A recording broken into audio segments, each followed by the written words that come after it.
आप देख रहे हैं नेट्रिक न्यूज, साहस सच कहने का। उत्तर प्रदेश से जब से हारे हैं तब से कोई नमस्कार नहीं कर रहा है। तकलीफ वो है आपको। साल 2 साल ये चलने वाली सरकार नहीं है, गिरने वाली सरकार है, याद रखना। बुनियाद को नकार कर जो इमारतें उठाएंगे, हम भी देखते हैं वो किस मंजिल तक जाएंगे। कि जो वर्क फोर्स आप बना रहे हैं ट्रेनिंग देकर के सरकार के पैसे से, अंतोगत्वा इनको भी एक्सप्लॉइट वही लोग करेंगे, उद्योगपति। क्योंकि सरकार खुद स्वीकार करती है स्कीम ठीक नहीं है, तभी वो अपनी अपनी सरकारों से कह रहे हैं कि अग्निवीर वाले जो लौट करके आएंगे उन्हें कोटा दीजिए, आप नौकरी दीजिए। बहुत ताकतवर कहते थे आप अपने आप को, जिसने हराया उसको नहीं ये हटा पा रहे हैं। साइकिल हमारा चुनाव चिन्ह है, साइकिल ही आपको सरकार चलवा रही है। जिस दिन साइकिल हट गई आप कहाँ बैठे मिलोगे। लेकिन जब सरकार से चले जाएंगे तो विश्व की सबसे बढ़िया नगरी अगर कोई बन करके दिखाएंगे तो वो अयोध्या नगरी होगी। सबसे ज्यादा अगर संकट किसी चीज पर आया तो वो नौकरी पर आया है, रोजगार पे आया है। जब सरकार का बजट मैं पढ़ता हूं तो जो स्कीम्स लाई जा रही हैं उसमें क्या ये स्कीम नौजवान को पक्की नौकरी दिलाएगी? क्या इन स्कीम से 5,000 रुपए देकर के आप नौजवान का भविष्य बनाना चाहते हैं? आप क्या दे रहे हैं आप? और मुझे तो ये लगता है कि जो वर्क फोर्स आप बना रहे हैं ट्रेनिंग देकर के सरकार के पैसे से, अंतोगत्वा इनको भी एक्सप्लॉइट वही लोग करेंगे, उद्योगपति। आखिरकार जब इतनी टेक्निकल, इतनी ट्रेन फोर्स होगी तो आप ये मुझे बताइए कि उसके भविष्य क्या होगा। अगर इतने बड़े पैमाने पे आप ट्रेनिंग करा रहे हो, सरकार का बजट उसमें खर्च हो रहा है, तो सभापति महोदय उनका भविष्य क्या होगा 5 साल के बाद? और जो अग्निवीर वाली नौकरी है, सभापति महोदय, कोई भी नौजवान जो फौज के लिए तैयारी करता है वो कभी स्वीकार नहीं कर सकता। जब पहली बार ये स्कीम आई थी अग्निवीर, उस समय बड़े बड़े उद्योगपतियों से ट्वीट कराया गया था कि अग्निवीर से अच्छी कोई योजना नहीं है, इनको हम नौकरी दे देंगे, हम अपने यहां रख लेंगे। और शायद सरकार में बैठे लोगों को यह बात याद होगी, क्योंकि सरकार खुद स्वीकार करती है स्कीम ठीक नहीं है, तभी वो अपनी अपनी सरकारों से कह रहे हैं कि अग्निवीर वाले जो लौट करके आएंगे उन्हें कोटा दीजिए, आप नौकरी दीजिए।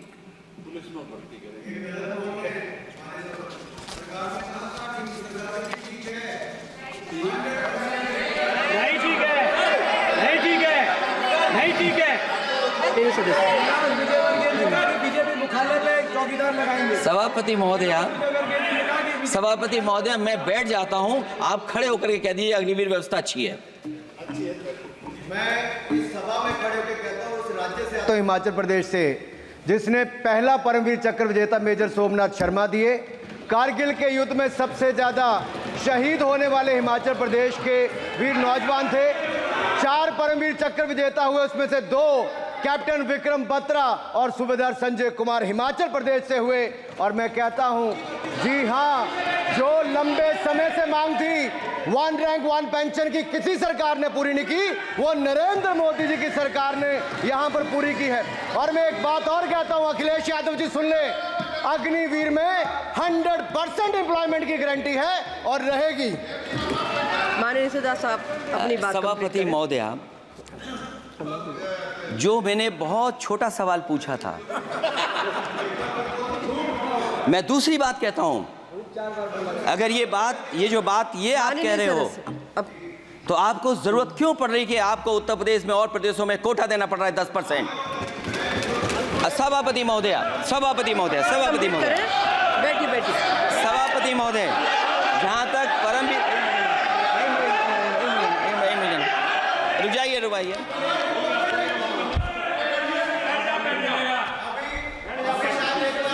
अरे सुनने दो।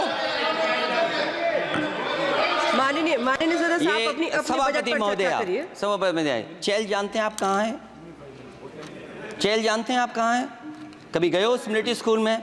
मैं खुद मिलिट्री स्कूल का पढ़ा हूँ। और आप परमवीर चक्र की बात कर रहे हो तो हम भी तमाम नाम गिना सकते हैं कि माननीय कितने सदस्यों परमवीर से मैं चक्र आग्रह कर रही हूँ आपस में चर्चा न करें। माननीय सदस्य, आप बजट पर बात सभापति करिए। महोदया, ये सभापति महोदया,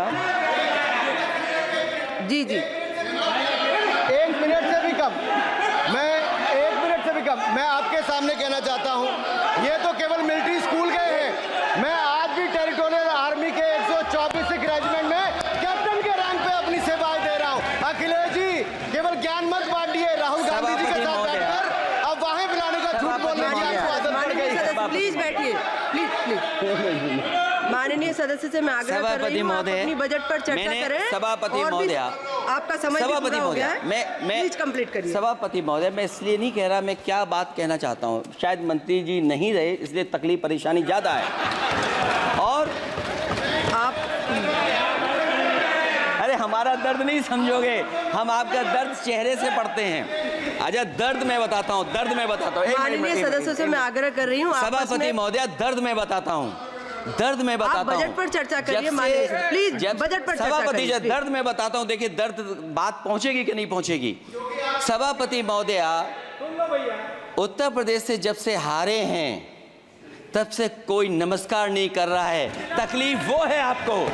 कंप्लीट करिए। वो वीडियो हमने देखा है कि कोई किसी को नमस्कार नहीं कर रहा है, कोई किसी को देख नहीं रहा है। चलिए, धन्यवाद माननीय। और जो अपने आप को बहुत ताकतवर कहते थे, बहुत ताकतवर कहते थे आप अपने आप को, जिसने हराया उसको नहीं ये हटा पा रहे हैं। अब बात समझ में नहीं आई ना? माननीय सदस्य, जिसने हराया उसको नहीं हटा पा रहे।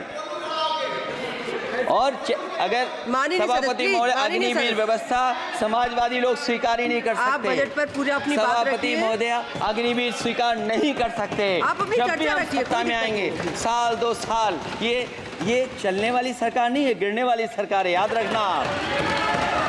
माननीय सदस्य, और देखिए आप क्यों नहीं समझ रहे हो, साइकिल हमारा चुनाव चिन्ह है, साइकिल ही आपको सरकार चलवा रही है। जिस दिन साइकिल हट गई आप कहाँ बैठे मिलोगे? और दूसरे हमारे साथी हैं जो हमें लेकर के यहाँ लाए थे। माननीय सदस्य से मैं आग्रह कर रही हूँ, कंप्लीट करिए। सभापति महोदय, मैं 2-3 बातें कहता हूँ यूपी को लेकर के, मैं मांग करता हूँ। कंप्लीट करिए आप। सभापति महोदय, चंबल एक्सप्रेस वे बनना चाहिए, क्योंकि देश का सबसे बड़ा एक्सप्रेस वे जो 1 लाख करोड़ का बना है वो दिल्ली मुंबई से है। और यूपी को क्यों नहीं जोड़ रहे हैं आप? गंगा को लेकर के सब चिंतित हैं, गंगा की सफाई अभी नहीं हुई है। जो बजट गया पता नहीं कहाँ चला गया, किसी को नहीं पता। जैसे पानी बहा वैसे ही बजट भी चला गया। दूसरा, क्योंकि मंत्री जी बैठे हैं, वो जानते होंगे मंत्री जी कि देश की सबसे अच्छी लाइन सफारी बनी है इटावा में, और उस लाइन सफारी को बनाने में हम लोगों को बहुत समय लगा, क्योंकि एक लाइन सफारी, एनिमल सफारी अगर बननी हो उसको बनाने में बहुत टाइम लगता है, बहुत जगह से परमिशंस लेनी पड़ती हैं। हम लोगों को परमिशंस नहीं मिली, और क्योंकि वो प्रोजेक्ट अच्छा है, एशियाटिक लाइंस की ब्रीडिंग शुरू हो गई वहाँ पर। ये सरकार इसलिए नहीं शुरू करना चाहती है क्योंकि वो समाजवादियों ने बनाई है। पहली बार देश में एशियाटिक लाइंस पैदा हो रहे हैं। नहीं, वहाँ पर इटावा में पहली बार हो रहे हैं, और वो इसलिए नहीं शुरू कर रहे हैं। और वो शेर मैं बता दूं आपको, शेर आया था कि कोई और आया था, वो कहानी मैं नहीं पढ़ूंगा यहाँ पर, फिर मैं बोल दूंगा तो फिर कहोगे कि क्या बोल दिया मैंने, इसलिए मत बुलवाइए तो ही अच्छा है।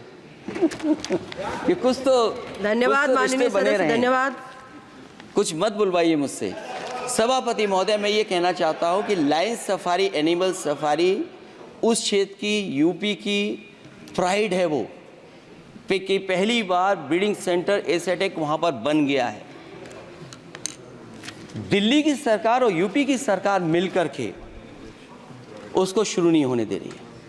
मुझे उम्मीद है कि उसको शुरू करवा देंगे आप। और आखिरी में मैं कहता हूँ, चलते चलते आप 2 लाइनें कहता हूँ। बुनियाद को नकार कर जो इमारतें उठाएंगे, हम भी देखते हैं वो किस मंजिल तक जाएंगे। धन्यवाद। बहुत बहुत